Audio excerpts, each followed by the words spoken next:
The dust always came just before sunset. It wasn't the clean kind of dust that danced in golden light. No, this dust was heavy, red, and stubborn, kicked up by motorcycles and battered trucks that roared through the narrow main road of Kasana Town like they were angry at the ground. It clung to the air, to the tin roofs, to the mango trees, to the children's feet, and most of all, to Lydia. Every evening, as the town softened into the quiet of dusk, Lydia took her place by the wall outside Kisasi's bar, right where the shadow of the roof sliced the ground like a wound. The wall was faded yellow, stained by years of spilled beer, sweat, and rain.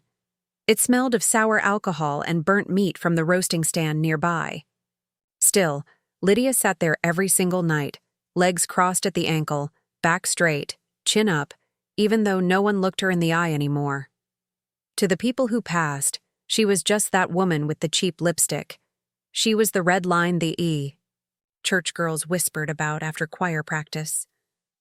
The one mothers pointed at silently when their daughters began wearing tight dresses.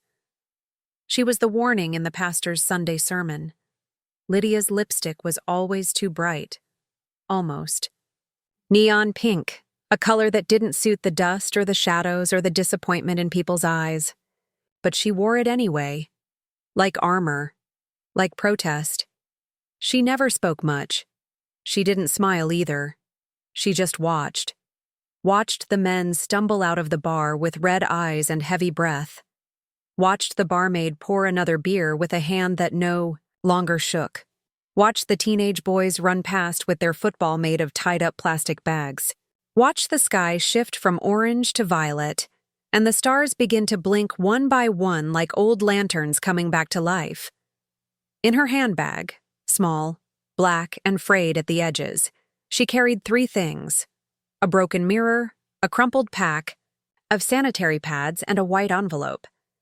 The envelope was always sealed, always clean. It bore the stamped crest of St. Therese Girls' Academy, one of the top private schools in the country. Inside were receipts, some handwritten, some official, showing paid fees for one Namakula Aisha, Senior 2, Dormitory Block B nobody. In town knew who Namakula Aisha was. Nobody knew Lydia had a sister 12 years younger than her, who lived in Kampala in a neat dorm with blue curtains and hot meals. Nobody knew Lydia went without breakfast so that her sister could have science textbooks. Nobody knew she kept a spreadsheet of every payment she'd made, marked with the date and time, right next to a fading photo of their late mother who had once whispered, "Take care of her, no matter what." Lydia was a woman who swallowed shame like bitter herbs. Every night the same men came. Some were drunk before they arrived. Some pretended they weren't going to stop. Some greeted her with fake politeness, others with no words at all. She had learned to read their shadows, the way they stood, how long they hesitated, and whether they were the type to pay extra to stay the night or the type to leave her barefoot by 10 p.m. She hated it all. The touch, the stench, the emptiness afterward, but hate didn't pay school fees. Love didn't buy uniforms. Dignity didn't buy geometry sets or black leather shoes required by the school. Sometimes, she cried, but only in private. Only when the dawn came too soon and the body ached, like it had been borrowed by someone rough and returned too late. She would walk home, barefoot, carrying her heels in one hand and her pride in the other, praying not to be seen by early market women setting up their stalls. In her tiny one-room rented house, she would wash with cold water, scrub herself raw, reapply lipstick, and begin the day. By day, Lydia worked at a hair salon, sweeping up fallen braids and cleaning dusty mirrors for a woman who never said thank you. She earned just enough to buy lunch and transport. Her boss once told her, "You are only pretty in the dark," and laughed. Lydia didn't answer. She had long learned that words can bruise worse than fists, but silence was a shield. The town judged her, but no one ever asked her story. They didn't know about the night she walked for 2 hours to find a man who still owed her, or how she once sold her grandmother's earrings just to pay a lab fee, or how she kept a notebook under her bed filled with prayers for her sister, not to become rich or famous, but simply to live free, to live untouched by the dirt Lydia had chosen to walk through. One night, the moon was large and cruel, lighting everything too clearly. A boda dropped a man off who wore a suit too clean for the bar. He didn't stop at Lydia. He went straight inside. Moments later, she saw the barmaid rush out, breathless. Something was different. She stood up. Inside the bar, the television was showing something unusual, a national news broadcast. Lydia leaned against the doorway, eyes narrowing. There, on the screen, was Aisha, her sister, dressed in a neat uniform, standing in front of cameras with a wide smile. She had just won a national scholarship for science and mathematics, one of 5 girls selected from hundreds. The broadcaster called her a shining star from humble beginnings. The reporter asked Aisha how she managed to stay so focused. Aisha hesitated. Her eyes glistened. Lydia held her breath. "I owe everything to my elder sister," Aisha said. "She made sure I never lacked. I don't know how she did it, but she did." The bar went quiet. Even the drunkest men turned to watch. Lydia felt like someone had pulled her ribs apart. Her legs gave way slightly, but she gripped the doorframe. Her heart pounded. Her name was not mentioned, but the truth hung in the air, raw and trembling. The screen faded to commercial. The room exhaled. The men turned back to their drinks. The barmaid looked at Lydia, then looked away. Lydia stepped back into the shadows. She picked up her handbag, tightened her grip on it, and began to walk home. Not fast, not slow, just steady. Like a woman who knew the weight of love. Like a woman who had carried it alone for too long. The sun rose as it always did, slowly, indifferently, brushing gold across rusted rooftops and banana trees bending with sleep. But Lydia didn't sleep that morning. Her body lay still, face up on the thin foam mattress, but her mind moved with the speed of panic. The old curtain she used as a door fluttered with the early breeze, and with each breath, she could still smell the stale gin and charcoal smoke from last night. The echo of her sister's words from the television still rang like church bells. In her skull, "I owe everything to my elder sister. I don't know how she did it." Lydia stared at the cracked ceiling, afraid to blink. Afraid that blinking would loosen the tears she had been holding in since she left Kisasi's bar. Afraid that closing her eyes would bring the image of her sister on that screen. Clean, confident, beloved. Too close. Too sharp. The town had seen it. The bar had seen it. People would talk, and that meant questions. Her house was barely more than a square box built from mud bricks and iron sheets. No electricity. A plastic basin in the corner served as her bathroom. One stool, one suitcase under the bed. The walls were covered with old newspapers to keep out the heat, though the ink had long faded, like everything else in her life. But on one wall, carefully pinned with rusted thumbtacks, was a row of receipts, all the school fees she had paid. Each one told a story. The night she sold her phone. The time she missed 3 meals to cover exam registration. The loan she took from a sugarcane vendor that she was still repaying. Every piece of paper on that wall was proof, not for the world but for herself, that she had not been nothing. Now people would know. That thought, more than anything, made her hands tremble. Lydia knew how the town worked. They didn't care if the child was educated. They wouldn't admire the sacrifice. They would twist it, mock it, make it ugly. They would say, so she was selling herself to send her sister to school?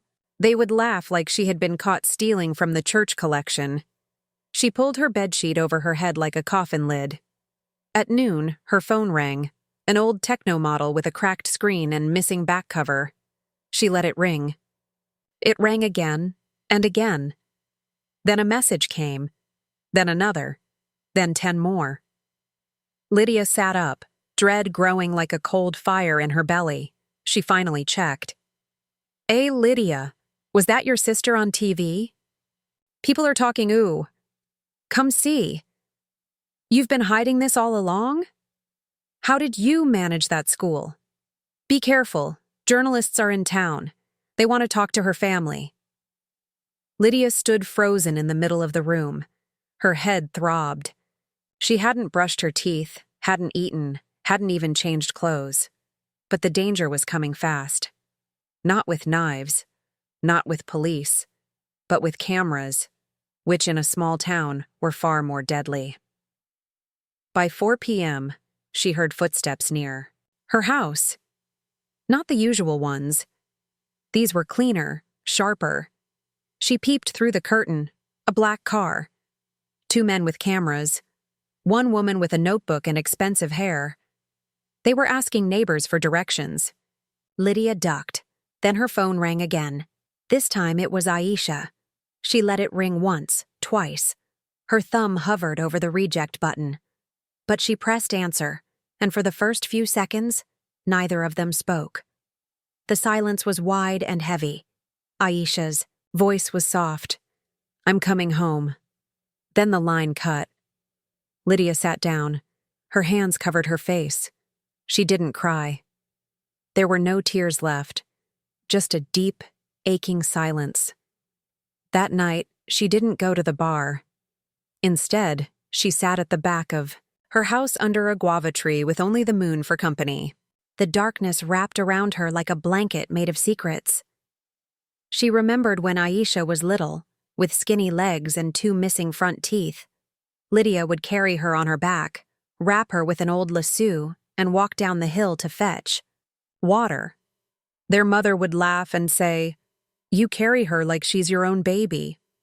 And Lydia would answer, "She is." Now the baby had grown. She was smart, gentle, honest, but clean. Too clean to know the mud Lydia had crawled through for her. Lydia had never planned to tell her. What was the point? Children should remember love, not sacrifice. In the quiet, Lydia traced the scar on her thigh with her finger. One of the men had given her that. She had told him no. He had refused to listen. It had been raining. She'd limped home, her clothes soaked, her heart heavy. But she didn't report him. She couldn't. That month, tuition was due. Aisha had an exam. There had been no time for justice.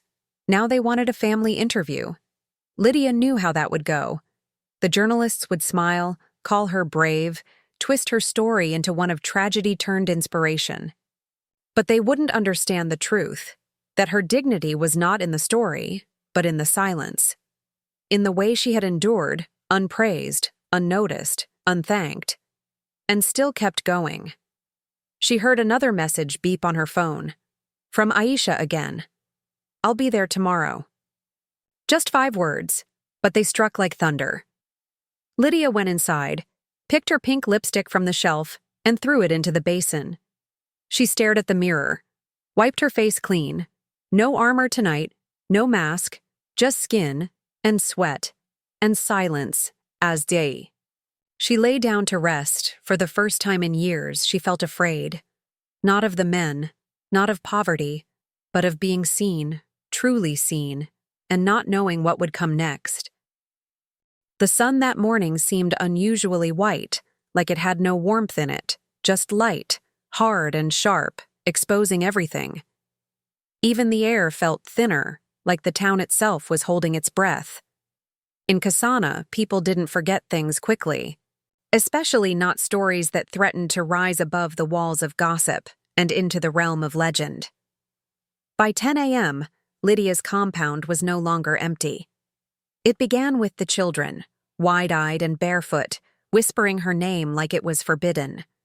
Then came the mothers, pretending to be passing by, but pausing just long enough to stare at her front curtain. A boda parked outside. Then 2 more. Then a man with a camera slung across his shoulder arrived, followed by the same polished journalist Lydia had seen the day before.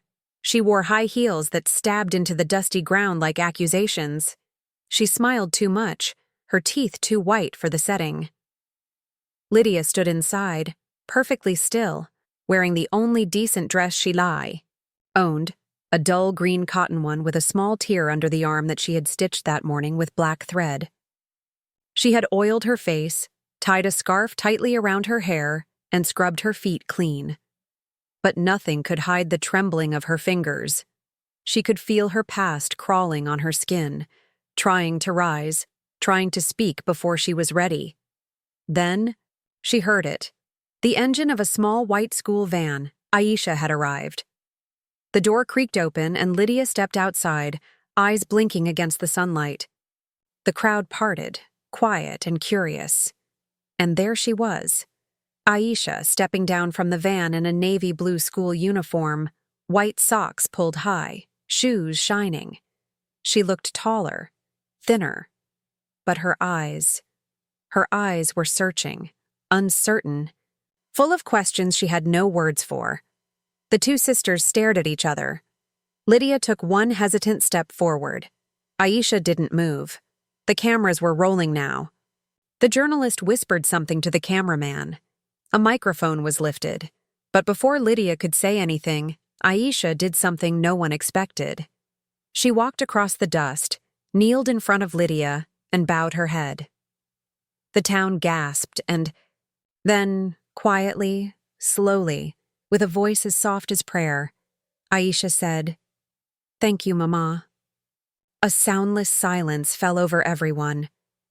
It was not just a word, it was a funeral, a confession, and a resurrection all at once. Lydia's legs buckled. She had not prepared for this recognition, for this grace. Not from the world, not from the town, but from the very person she had tried so hard to protect from the weight of her choices. She reached forward and touched Aisha's shoulders gently, as if unsure this was real.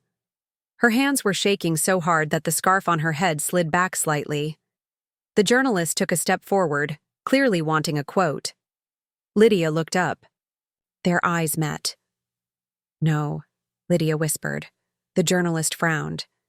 "We just want to ask—" "No," Lydia repeated, this time louder, her voice steady like a woman who had just buried fear. "This moment is not yours." She reached down, lifted Aisha to her feet, and they turned together, walking back into the small house. The crowd opened like a wound. Inside, the house felt too small for what had just happened. But Aisha didn't complain. She sat on the stool, looked around at the walls, the receipts, the iron bed frame, the cracked mirror, and didn't say a word. Lydia sat on the bed. Her hands were still trembling. "How did you know?" she finally asked. Aisha stared at the receipts on the wall. "I've always known," she said. "I just didn't want it to be true." Lydia turned away. "I didn't want to become you," Aisha added quietly. "But I never stopped loving you." That sentence sliced deeper than any insult Lydia had ever heard. It wasn't cruel. It was honest. And in that honesty, Lydia saw something she had feared more than exposure. Pity. But Aisha didn't look at her with pity. She looked at her like someone who had finally understood the price of love. Outside, the journalist gave up and left. The crowd dissolved, replaced by whispers that would echo for weeks. Some would say Lydia had bewitched her sister. Others would say Aisha was too soft. A few would call Lydia a hero. Most would not. But none of it mattered. Later that afternoon, Aisha asked to visit their mother's grave. They walked through cassava fields, past abandoned wells and termite-eaten fences, until they reached the small hill where a simple stone slab marked the place. Lydia stood back as Aisha knelt down and placed a white rose on the grave. The sun was beginning to fall again, painting the sky in burnt orange. "I'm going to accept the scholarship," Aisha said as they walked back. Lydia nodded. "You must. But I want them to tell the truth." Lydia stopped. You don't owe them your story, she said. No, Aisha answered. But I owe it to girls like you. That night, Lydia sat alone again, under the guava tree. The moon rose, softer this time. She heard her neighbor's radio playing somewhere in the distance. A slow song. A sad one. And for the first time in years, Lydia allowed herself to imagine a future. Not as a barwoman, not as a shadow, but maybe as something, else as something more. Wait. Dignity is sometimes worn in silence, not in approval. 2 weeks passed. The story had faded from the town's mouths, as all stories do when there is no more scandal to chew on. The journalists had left with their footage, though none of it aired on national TV. Perhaps the ending hadn't been dramatic enough. Perhaps a girl kneeling before a woman in a torn green dress wasn't good for ratings. But that was fine with Lydia. Some stories weren't meant to be shared. Some victories didn't belong to the world. In Kasana, life returned to its familiar rhythm. The pounding of cassava, the shouts of children racing tires down the hill, the evening calls to prayer. But something had shifted for Lydia. Not outside. The bar was still there, the road still dusty and the stairs still sharp. But inside. Inside her, the ground had moved. She no longer sat outside Kisasi's bar. At first, it confused people. The men thought she was sick. The women thought she had been arrested. The barmaid, half curious, half jealous, kept watching, her door to see if Lydia would return. But she didn't. Each evening, as the sun stretched its last fingers across the rooftops, Lydia sat on her stool outside her house, peeling sweet potatoes or sweeping the compound. Her movements were slow, calm. The pink lipstick sat untouched on the shelf, and the mirror no longer frightened her.